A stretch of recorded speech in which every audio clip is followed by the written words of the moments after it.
사랑하는 교우 여러분, 청소년기를 지난 사람들은 모두가 한결같이 하는 말이 있습니다.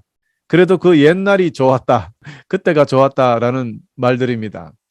친구들과 어울려서 재밌는 일, 또 기쁜 일, 슬픈 일도 함께 했던, 특별히 그 학교 다닐 때의 그 추억들이 그렇게 우리를 즐겁게 만들어 준 것은 아닌가, 이렇게 생각을 하게 되지요.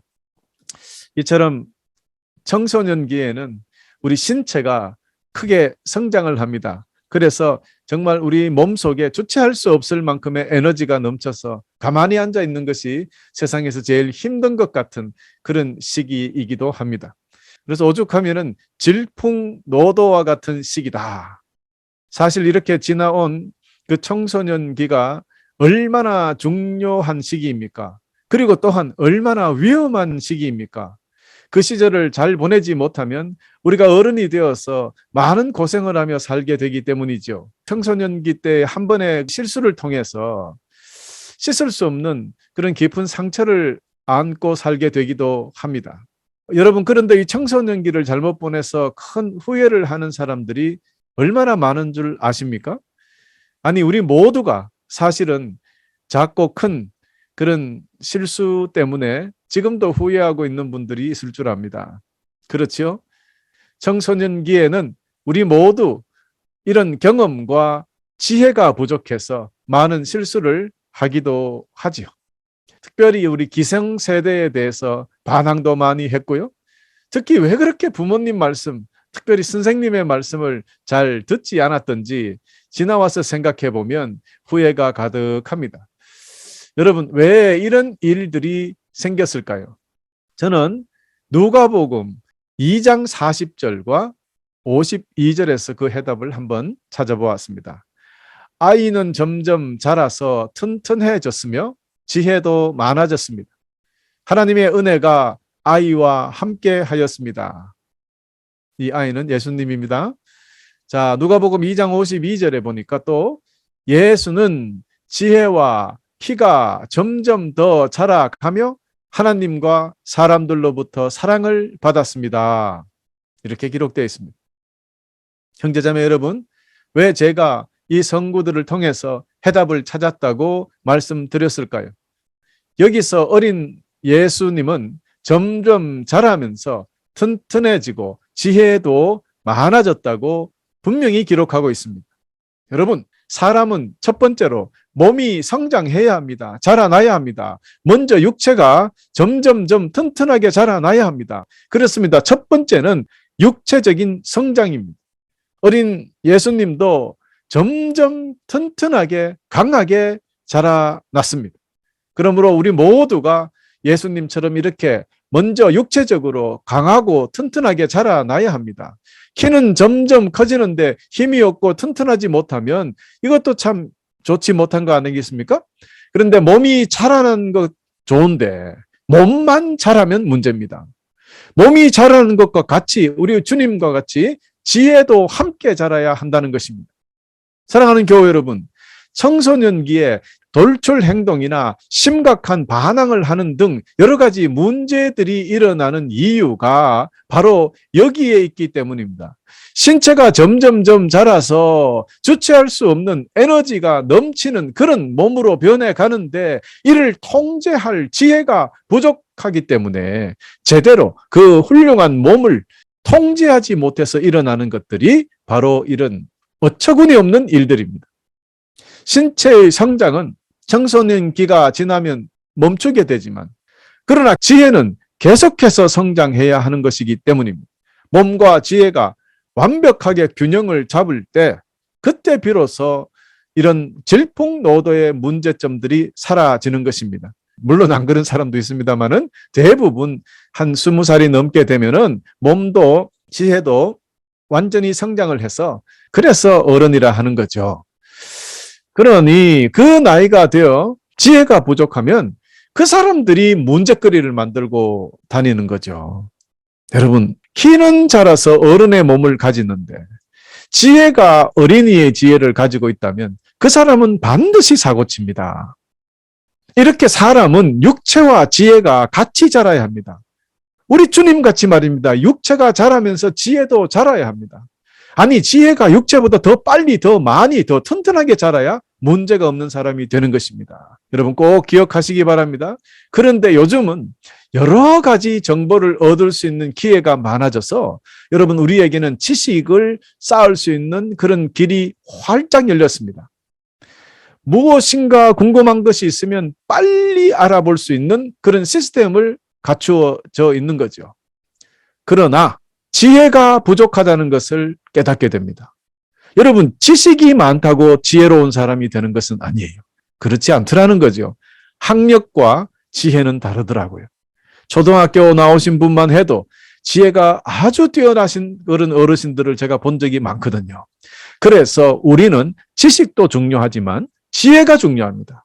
아는 것은 많으나 진짜 참된 지혜가 부족해서 그 문제를 해결하지 못하는 그런 사람들, 그런 분별력이 떨어지는 사람들이 세상에는 너무나 많이 존재하기 때문입니다. 그러므로 여러분, 우리 아이들이 몸이 자라기 시작하면서 거기에 합당한 지혜가 따라 자랄 수 있도록 최선을 다해서 가르치고 양육해야 합니다. 우리 주님처럼 신체와 지혜가 함께 자라야 사고치지 않는다라는 것 꼭 기억하시기를 강권합니다. 여러분 어떻습니까? 여러분은 지금 어른이라면 여러분은 지금 여러분의 몸이 성장한 것만큼 그 가득 지혜가 충만하게 채워져 있습니까? 부족하다면 이제 오늘 말씀으로 다시 채우시기를 바랍니다. 여러분, 그렇습니다. 지혜는 모든 사람들에게 필요한 것이 분명합니다.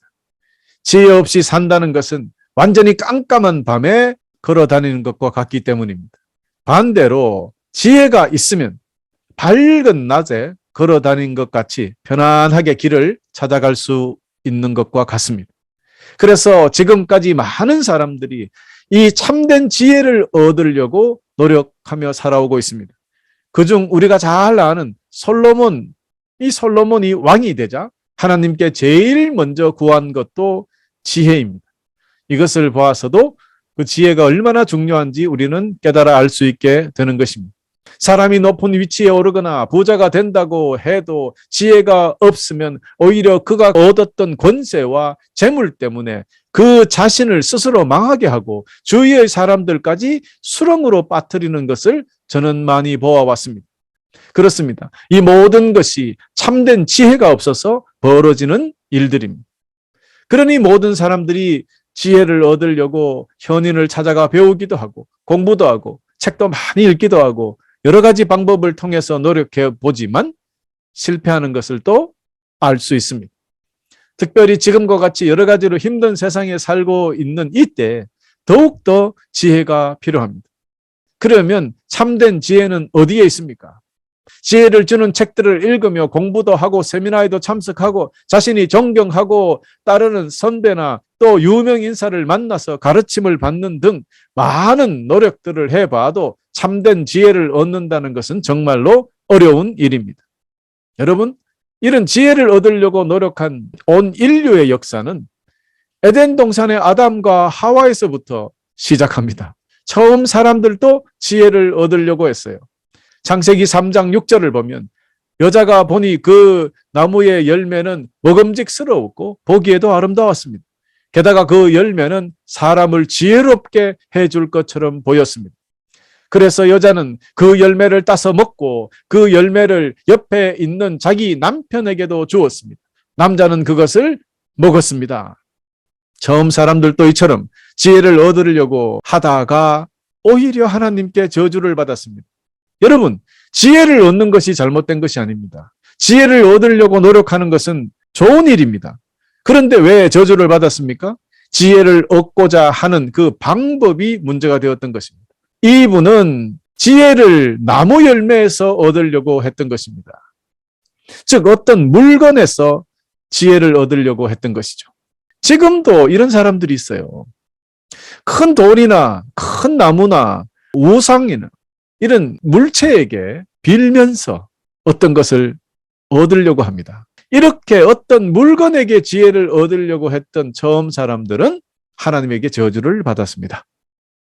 두 번째, 또 모세의 시대 이집트의 바로왕 보십시오. 그 바로왕은 자기 나라의 똑똑한 박사들에게서 지혜를 얻으려고 했습니다. 꿈 해몽하는 자들을 불러서 또 지혜를 얻으려고 했습니다. 그들은 사람에게서 지혜를 얻으려고 했습니다. 여러분, 우리 지금 세상도 많은 사람들이 사람에게 지혜를 얻으려고 합니다. 어떤 사람이 뭐 유튜브나 어떤 강의에 한마디 하면 그냥 노트에 받아 적고, 이야, 참 멋진 말을 한다. 여러분, 찾아보면 성경 어느 한 구퉁이에 있는 말이에요. 말 장난하지 말고 진짜 지혜를 얻어야 되는데 말입니다. 이렇게 사람에게서 지혜를 얻으려고 했던 그 이집트의 바로 왕과 수많은 사람들, 이들 역시 하나님께서는 저주하셨습니다. 지혜는 사람에게서 얻을 수 있는 것이 아니기 때문입니다. 그러나 솔로몬 왕은 왕이 되자 하나님께 지혜를 구했습니다. 그랬더니 하나님께서 기뻐하시고 그에게 모든 축복을 해 주셨습니다. 하나님께 지혜를 구했으니 하나님께서는 지혜만이 아니요 부와 건강과 장수까지도 완전하게 패키지로 축복해 주셨습니다. 여러분, 바로 이것입니다. 이것이 정답입니다. 지혜는 하나님에게 얻는 것입니다. 지혜는 하나님의 선물이기 때문에 하나님을 알아야지, 하나님께 구해야지 참된 지혜, 하늘의 지혜를 얻게 된다는 것입니다. 그래서 하나님께 구하시는 여러분 되시기를 바랍니다. 이 진리는 잠언 9장 10절과 야고보서 1장 5절에 증거되어 있습니다. 여호와를 경외함이 지혜의 근본이요 거룩한 분을 아는 것이 명철의 시작이다. 또 지혜가 부족한 사람이 있으면 하나님께 구하십시오. 하나님께서는 자비로우셔서 모든 사람에게 나누어 주시는 것을 즐거워하십니다. 따라서 여러분이 필요한 지혜를 주실 것입니다. 여러분, 그렇습니다. 여러분, 지혜가 부족합니까? 하나님에게 구하십시오. 그러면 하나님께서 주십니다. 돌이나 나무가 아니라, 어떤 열매가 아니라, 어떤 사람이 아니라 지혜의 가장 근원이 되시는 우리 아버지 하나님께 기도함으로 구해야 하겠습니다. 그렇습니다. 여러분, 분명히 지혜는 하나님께로부터 오는 것입니다. 여러분, 우리 모두는 이 진리를 결코 잊어서는 안 될 것입니다. 이를 깨달은 솔로몬 왕도 하나님께 지혜를 구해서 성공했던 사람입니다. 그런데 여러분, 주의해야 될 점이 있습니다. 솔로몬요, 처음에 하나님께 지혜를 얻은 그 자도 그 지혜를 가지고 자기 욕심대로 사용하다가 결국 마지막은 망하고 말았습니다. 여러분, 하나님께로부터 받은 하늘의 지혜를 가졌다 하더라도 망할 수도 있다는 것입니다. 하나님께 지혜를 받았다 하더라도 하나님 안에 살지 못하고 하나님의 뜻대로 그 지혜를 사용하지 못했다면 그 지혜는 오히려 우리에게 독이 되어버린다는 것을 우리들은 꼭 명심해야 하겠습니다.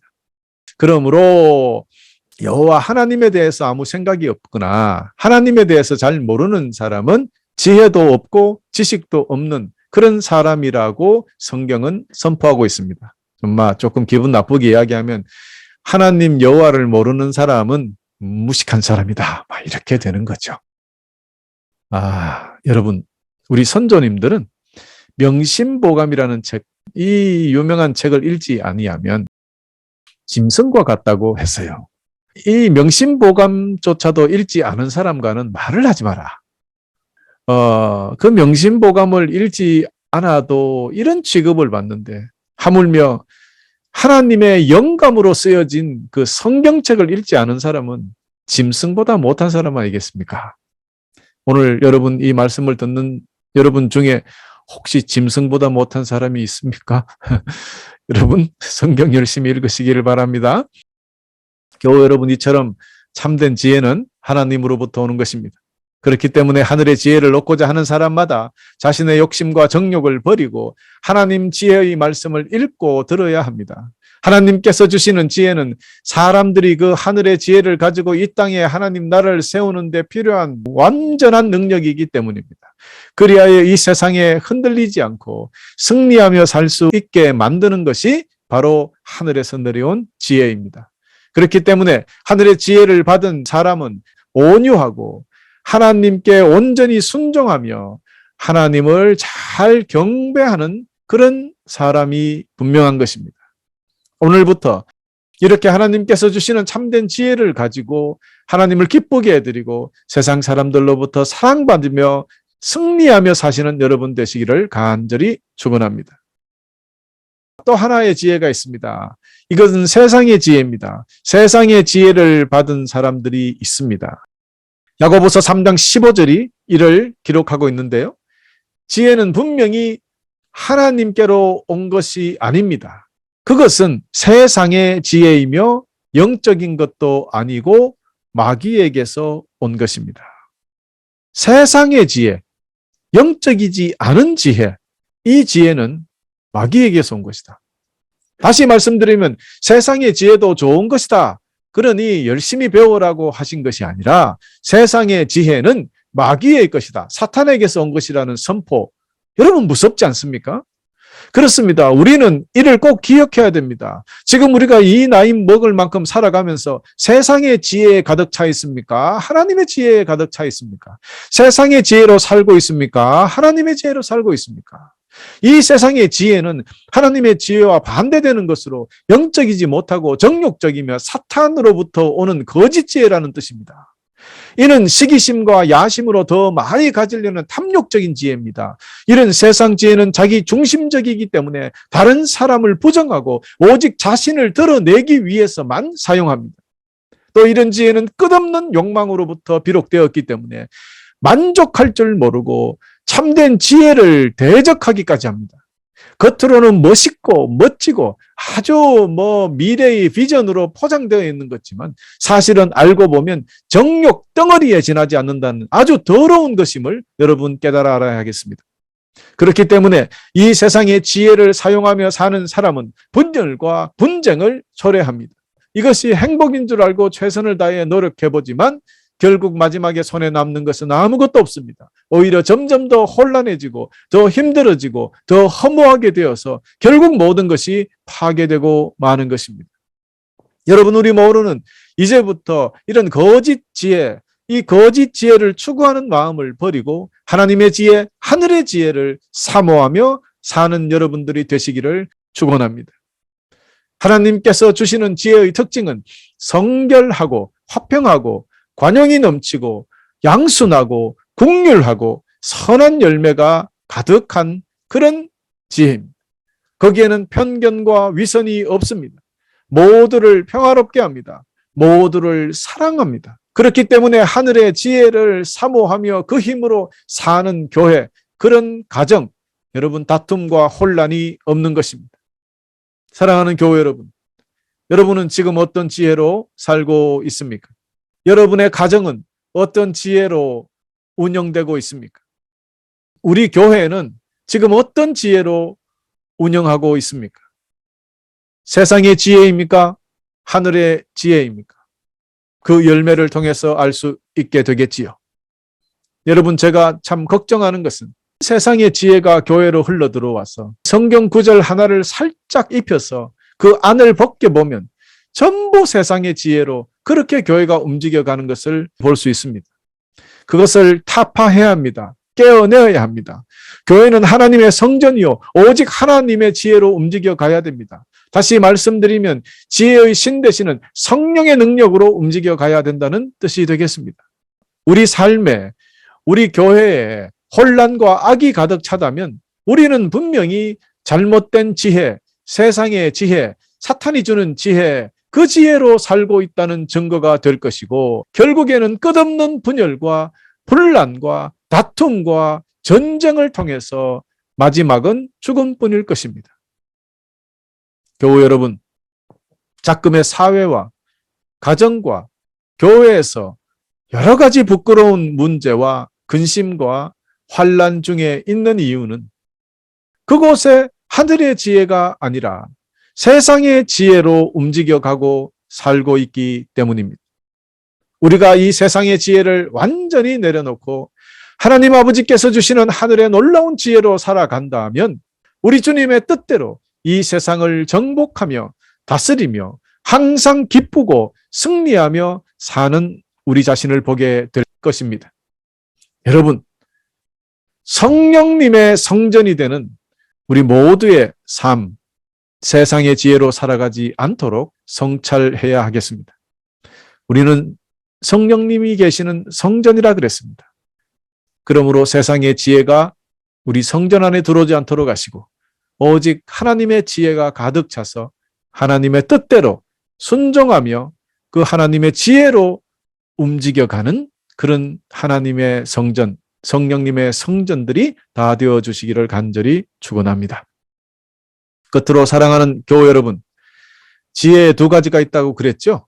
하나는 하나님께서 주시는 하늘의 지혜고 또 하나 지혜는 세상의 지혜, 사탄의 지혜, 거짓 지혜라고 제가 말씀 전해드렸습니다. 하늘의 지혜는 영원한 생명이고 축복이요. 땅의 지혜는 영원한 저주요 죽음이 된다는 것입니다. 그러므로 오늘부터 여러분 모두 하늘의 지혜와 세상의 지혜를 분별하는 은사와 은혜가 여러분에게 있기를 우리 주님의 이름으로 간절히 축원합니다. 그리하여 우리 모두는 세상의 지혜에 의지하지 않고 오직 하나님께서 주시는 하나님의 지혜를 붙잡고 영원한 생명을 얻으시는 여러분 되시기를 또한 축복합니다. 물론 솔로몬같이 하늘의 지혜를 얻었다 하더라도 그 마음이 하나님을 떠나서 자신을 위해서만 지혜를 사용한다면 결국 우리는 세상의 지혜를 가진 자와 다를 바가 없게 되지만 말입니다. 다시 말씀드립니다. 하나님께 지혜를 받았다 하더라도 하나님 안에 살지 아니하면 그 지혜는 힘을 발휘하지 못한다는 것도 함께 기억해 두십시다. 그러므로 끝으로 우리 주님께서 다시 오시는 그날까지 우리 모두는 우리의 육체가 성장한 것 같이 하늘의 지혜도 함께 성장하여서 우리 아버지 하나님과 온 세상 사람들로부터 공히 사랑받으며 늘 기쁘고 승리하며 살아가시는 성도님들이 다 되시기를 축복하면서 오늘 말씀을 마치겠습니다.